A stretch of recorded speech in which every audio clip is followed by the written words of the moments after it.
नमस्ते, हमेशा खुश रहो बिटिया। This is JVN Dr. Rakesh Sharma, Professor, Department of Medicine and Homeopathic Philosophy, Faculty of Homeopathic Science, Jyoti Vidyapith, Indians University, Jaipur.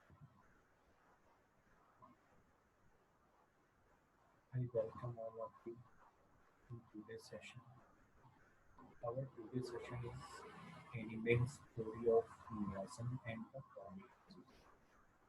This is a revolution in homeopathy. Without the theory of miasm and the chronic disease, our homeopathy is incomplete. We can talk about the chronic diseases on the basis of this theory only. Before the discovery of this theory, only homeopathy is capable of curing the acute diseases or acute paralysis of body. But there is no permanent removal of disease in its core. So, while carefully going through the initial paragraphs of that great text, trying to follow the exact thought process of Dr. Samuel Hahnemann, through which he finally arrived at his theory of chronic diseases and miasms.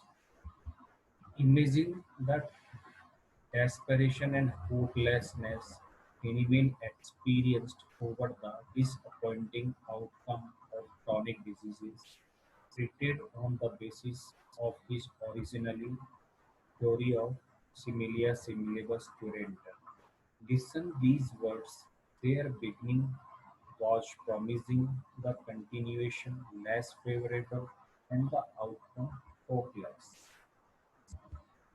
Hahnemann confesses homeopathy failed to bring a real cure in the above-mentioned diseases and to gain an insight more nearly corrective and, if possible, quite correct into the true nature of the thousands of chronic diseases which still remain uncured. Despite the incontestable of the homeopathic law of cure, this very serious task has occupied me since the year 1816 and 1817 night and day. So, what is the reason behind failure of homeopathy in recurrent problems in chronic diseases? So, Dr. Hahnemann did not get the slip. Always think about the how I solve this matter. I was really wondering about the dedication of our master living totally occupied with the very serious task of gaining an insight more nearly correct and if possible quite correct into the true nature of the thousands of chronic diseases which still remain uncured, that to the whole year of 1816 and 1817 night and day. Have you ever thought about the mental state of our master when he observed that patients treated with such medicines as homeopathically best covered and temporarily removed then apparent moderate symptoms failed to make a permanent cure? His disillusionment to produce a kind of healthy condition, especially with the young, vigorous persons, such as would appear as real health to every observer who did not examine accurately, and this state often lasted for many years. Hahnemann also had to witness the bitter truth that the reappearance of one or more of the elements which seemed to have been already overcome, and this new condition was often aggravated by some quite new concomitants, which, if not more threatening than the former ones, which had been removed homeopathically, were often just as troublesome and now more obstinate. Animate says when such a relapse would take place, the homeopathic physician would give the remedy most fitting among the medicines then known, as if directed against a new disease.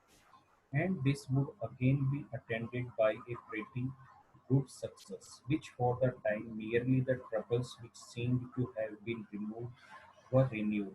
The remedy which had been serviceable the first time would prove less useful, and when repeated again it would help still less.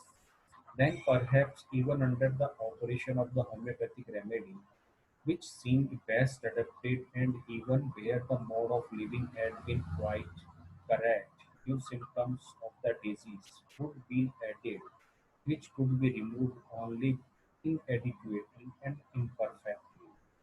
These new symptoms were at times not at all improved, especially when some of the obstacles above mentioned hindered the recovery. Imagine how much desperate the master would have felt to observe the following situation. The return and repeated returns of the complaints in the end left even the best selected homeopathic remedies then known and given in the most appropriate doses, the less effective, the oftener they were repeated, they served at last hardly, even as weak palliatives, but usually after repeated attempts to conquer the disease, which appeared in a form always somewhat changed. Residual complaints appeared, which the homeopathic medicine hitherto proved, though not few, had to leave uneradicated, often undiminished.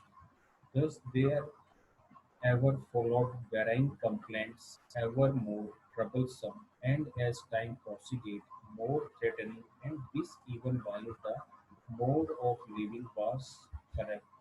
And with a punctual observation of directions, the chronic disease could, despite all efforts, be but little delayed in its progress by the homeopathic physician and grew worse from year to year. It was a continually repeated fact that the non-venereal chronic diseases, after being time and again removed homeopathically by the remedies fully proved up to the present time, always returned in a more or less varied form and with new symptoms or reappeared annually with an increase of complaints.